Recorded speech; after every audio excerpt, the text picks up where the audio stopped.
Hello guys, तो कैसे हैं आप लोग। आज मैं 2024 की साउथ इंडियन की क्राइम सस्पेंस से भरी अन्वेषम कंडेथम की स्टोरी एक्सप्लेन करूंगा, जिसमें इमोशन भी है और सस्पेंस भी। तो कहानी शुरू होती है एक ऐसी लड़की से जो कॉलेज अपने इम्तहान का टिकट लेने जाती है। वो जाती तो है लेकिन रात वापस नहीं आती। उस लड़की के घर से वाले समझते हैं कि वो शायद अपने दोस्त के घर इम्तहान की तैयारी करने गई होगी, लेकिन क्योंकि वो पहले भी ऐसा करती रहती थी। लेकिन जब 2 दिन गुज़र गए और उसका कोई पता ना चला, तो उसके घर वाले परेशान हो गए और उन्होंने पुलिस में कंप्लेन करने का फ़ैसला किया। तो जब पुलिस में जो उन्होंने कंप्लेन की और पुलिस ने इन्वेस्टिगेशन शुरू की, तो उन्हें पता चलता है कि एक कुएँ में एक लड़की की लाश है। जब वो निकालते हैं तो वो देखते हैं ये तो वही लड़की है जिसकी उन्होंने कंप्लेन की थी। लाश मिलने के बाद पुलिस वाले उस रास्ते का पता लगाते हैं जिस रास्ते से वो गुजरी थी। रास्ते में 2 लड़कों ने उसे रोककर ज़बरदस्ती करने की कोशिश की, लेकिन उनसे बच बचाकर लड़की एक चर्च में चली गई। चर्च में वो मिलने तो फादर को गई थी, लेकिन वो जब दरवाज़ा खटखटाती है और देखती है कि एक लड़का और एक लड़की आई है। लड़की और कोई नहीं बल्कि उसकी ही सगी बहन थी। जब वो ये देखती है कि उसकी बहन का चक्कर किसी और लड़के के साथ है, तो वो कहती है कि मैं अपने घर वालों को सब कुछ बता दूंगी। लेकिन उसकी बहन ने उसे बहुत समझाने की कोशिश की, लेकिन लड़की ना मानी और वो घर की तरफ जाने ही वाली थी कि लड़के ने उसे पीछे से पकड़ा और अंदर ले गया। जब बहुत कोशिशें करने के बाद भी लड़की ना मानी, तो अनजाने में लड़के से उसका खून हो गया। खून तो अनजाने में हुआ था, लेकिन उन्होंने इस खून को छुपाने के लिए उस लड़की को एक बोरी में डाल दिया और तमाम सबूत मिटाकर लड़की की लाश को कुएं में फेंक दिया। लेकिन वो ये नहीं जानते थे कि मुजरिम जितना भी चालाक हो, एक नए दिन पकड़ा ही जाता है।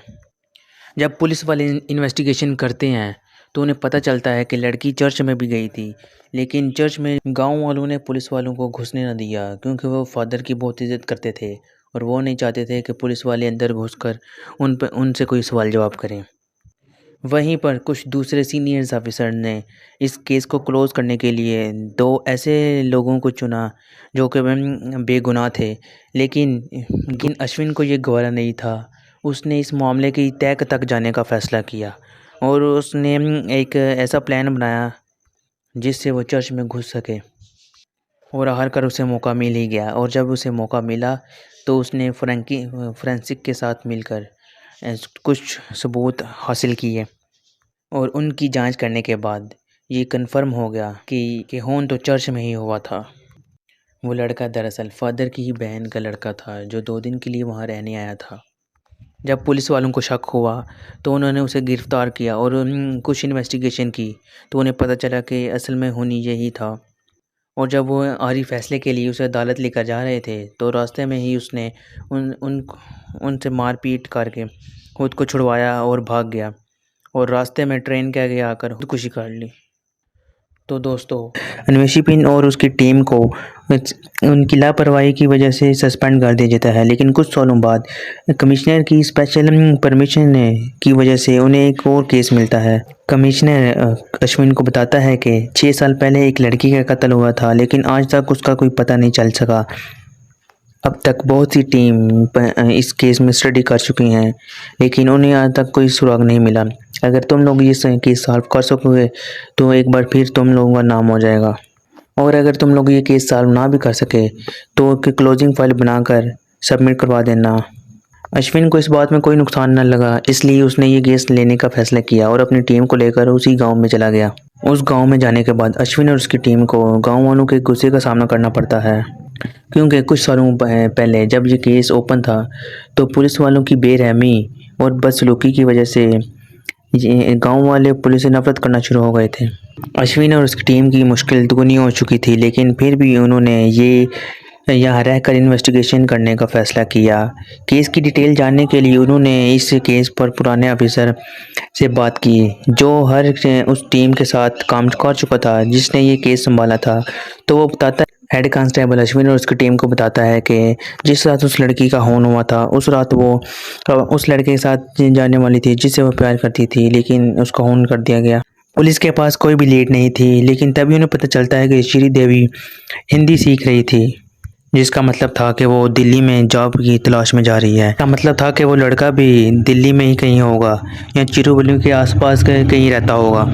तो अश्विन और उसकी टीम इसी लीड को आगे लेकर चलते हैं, पिन करते हैं कि इस गांव में कौन कौन ऐसा है जो चिरुवली के बाहर है और दिल्ली में जॉब करता है या पढ़ता है। तो उन्हें पता चला कि इसी गांव के ट्रस्टी का बेटा एक दिल्ली कॉलेज में पढ़ता है। जब उससे इन्वेस्टिगेशन की जाती है तो पता चलता है कि वो और विक्टिम एक दूसरे से प्यार करते थे, लेकिन जब उसका हाथ मिला और वो उसे लेने स्टेशन पर गया तो वो वहाँ पर नहीं आई और अगले ही दिन उसके मरने की खबर आ पहुंची। अश्विन और उसकी टीम इस सोच में पड़ गए कि अगर ये उसके लवर ने ये खून नहीं किया तो खून किया किसने। वो इसी सोच में होते हैं कि उन्हें उस गांव के सरपंच कुछ ऐसी बात बताता है कि जिससे उनकी इन्वेस्टिगेशन का रुख ही बदल जाता है। इतनी बड़ी लीड मिलने के बाद सारे का सारा केस खुद ही सॉल्व हो जाता है और वो गांव के तमाम बड़े लोगों को बुलाते हैं और कहते हैं कि हम ये केस क्लोज करने वाले हैं, इसलिए तुम लोग सिर्फ सुबह 10 बजे आना और अपना हरी बयान रिकॉर्ड करवा कर चले जाना ताकि हम इस केस की क्लोजिंग फाइल बना सकें।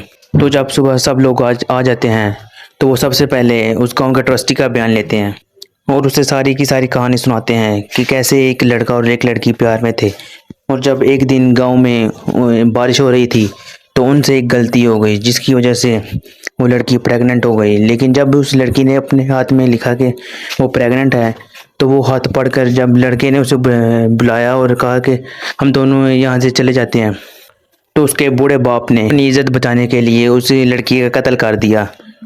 वो कहता है दरअसल कातिल की उम्र 40 से 45 साल होगी, जिससे ये बात तो साबित हो जाती है कि उसके लवर ने उसका खून नहीं किया होता। जब उनका शक यकीन में बदल जाता है कि खूनी असल में है कौन, तो वो उन्हें जाने के लिए कहते हैं और कहते हैं कि तुम लोग क्यों घबरा रहे हो, हम तो ये केस क्लोज करने वाले हैं। जब अश्विन की टीम से अश्विन से पूछते हैं कि तुमने खूनी को जाने कैसे दिया, तो वो कहता है कि हमें इतने राइट्स नहीं दिए गए हम इसे गिरफ्तार कर सकें, तो हम सिर्फ अपना केस कमिश्नर को सबमिट करवा देंगे, बाकी वो इन्हें खुद ही गिरफ्तार कर लेंगे। कमिश्नर को केस सबमिट करवाने के बाद वो जब कातिल को गिरफ्तार करने जा ही रहे होते हैं तो वो देखते हैं कि उसने खुद को फांसी लगा ली है। दरअसल कातिल और कोई नहीं बल्कि हेड कांस्टेबल खुद ही था, जिसका बेटा उस लड़की से प्यार करता था और उसने अपनी इज्जत बचाने के लिए उस लड़की को जान से मार दिया। और जब उसे अब पता चल जाता है कि उसे बचने का कोई रास्ता नहीं मिलेगा तो वो खुद को फांसी लगा लेता है और कहानी यहीं पर ही ख़त्म हो जाती है। दोस्तों, अगर आपको मेरी ये वीडियो पसंद आई तो चैनल को सब्सक्राइब करें, हाँ लाइक और शेयर करना ना भूलना, और अगर वीडियो अच्छी लगी तो कमेंट भी करना।